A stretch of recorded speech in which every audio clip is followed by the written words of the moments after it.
Hey everybody, I don't know if this is live or not. Let's see if I can get a little more light here. There you go. Alright, it says I'm live, so we're going to go with it. I am in my original truck, so I finally got everything swapped over and we're good to go. This truck runs like a scalded ape now. It's got all new injectors in it, new fuel pump.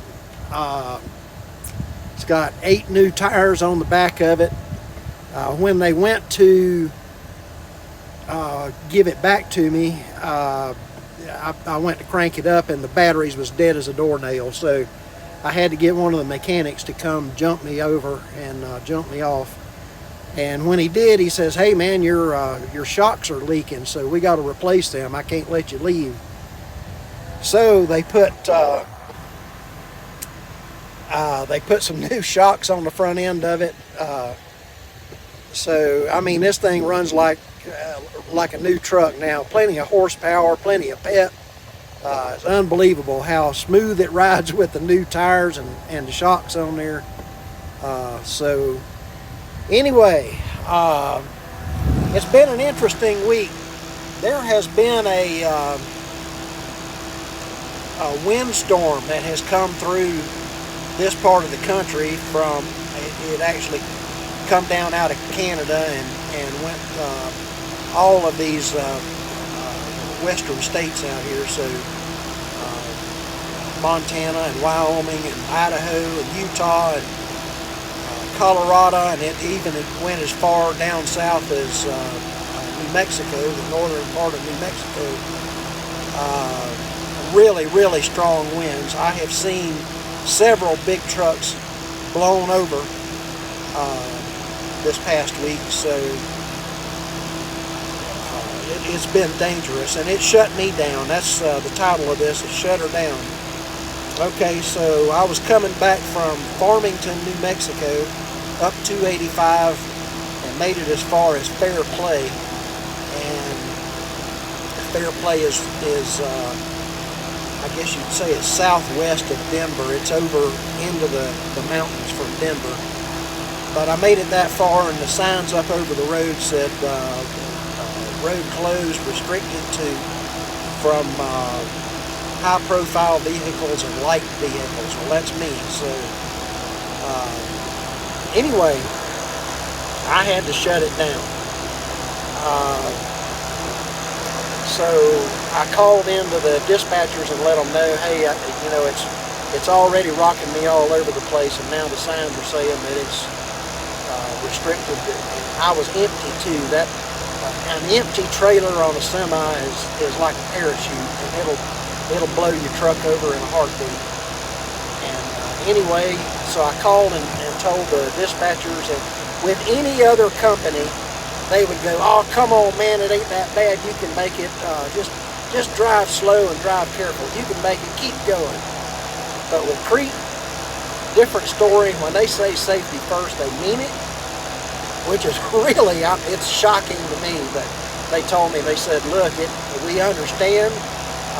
You're not the only one that's being affected by it. So if you don't feel safe driving, by all means, shut it down. Find you a safe place to park and ride it out. And wait till whenever you feel like it's safe to drive again, call us and let us know, and we'll be looking for it."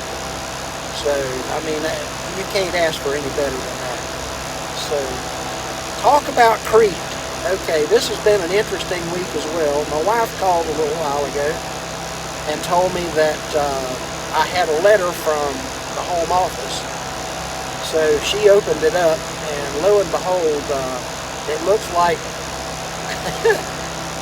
I knew that I had my 1 year with CRETE is this month, so they sent me one letter saying congratulations on being with us for a year. We appreciate you, blah blah blah. They're gonna give me a 1 sticker to put on the side of my truck.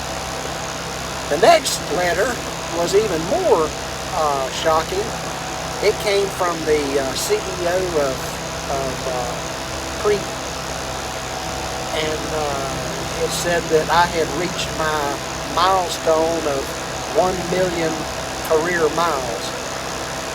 And blah, blah, congratulations, you've reached 1 million miles, and we're going to give you another sticker to put on your truck that says you're a million-mile driver. So I didn't know that they would carry over my miles from the other companies that I work for, and so lo and behold, this is it. So I'll have some new stickers to go on my truck. So anyway, it's been a really good week. I have had an issue with my Jeep that I have been fighting with it overheating. And I've replaced the radiator, I replaced the thermostat, I replaced all the hoses, I replaced everything I could think of. And the other day, it overheated on me again. And I got to looking at it, and I'm like, Ken, you dummy, the fan isn't running. It's got an electric fan in it. So the fan isn't running. So anyway, I started doing all the checking out, and I hot wired the fan, so the fan actually does work. So it's got to be one of the relays or a fuse or something anyway. I'm going to put all new parts in. I'm tired of fooling with this. And I ordered the new relay, a new fan, a new, there's actually 2 relays, and I ordered both of them.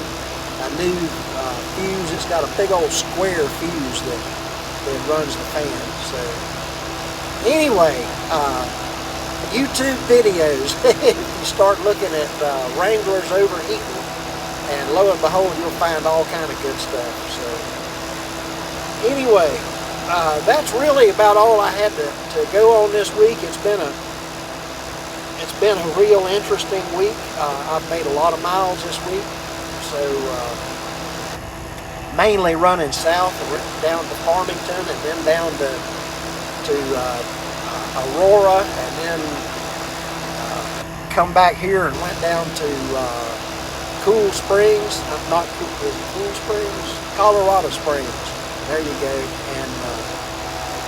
and then come back, and then I just got back literally a few minutes ago. I got back from a trip down to Pueblo, Colorado, and come back with that. So I've had a good week. I still got about 25 hours on my 70, so I'll drive them out over the next day or two, and we'll keep her rolling and keep making money. But anyway, I'm real happy.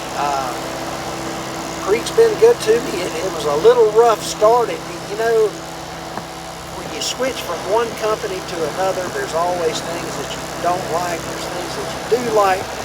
I tried to convey that in my earlier videos, if you go back and watch them.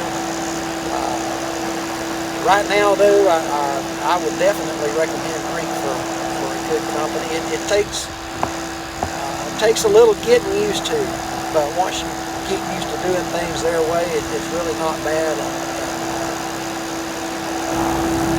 They've been real good to me. They've been giving me plenty of miles, and they listen to me. If I got something to say, they listen.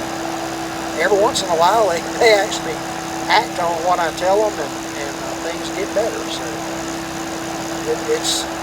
I'm real happy with CRETE. So anyway, one of my buddies brought up an issue. You may have heard on the news about a truck driver that lost his brakes in Colorado, and he bypassed one of those runaway ramp things. For some reason, he bypassed it, and then when he got down to the bottom of the hill, all of the traffic was stopped, and he ended up hitting a bunch of people down there, and he killed 4 people and injured 6 of them.